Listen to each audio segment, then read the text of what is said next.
سلام دوستای عزیز، به یکی دیگه از برنامه‌های آشپزی با ویدا خوش اومدین.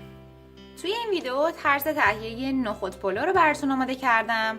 امیدوارم که خوشتون بیاد. مواد لازم: برنج 2 پیمانه، نخود سبز 1 پیمانه، شوید تازه 1/2 پیمانه، نمک 1 قاشق چایخوری و زعفران دم کرده به میزان لازم. داخل یک قابلمه مقداری آب ریختم جوش اومده.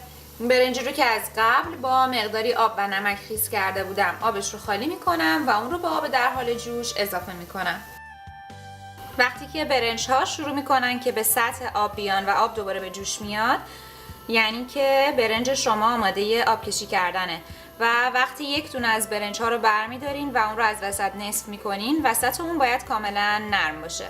برنج من آماده آبکش کردنه و اون رو آبکش میکنم.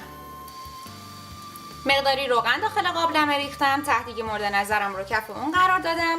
1 لایه برنج اضافه میکنم، مقداری نخود روی اون میریزم، کمی شیوید و این کار رو تا تموم شدن مواد انجام میدم.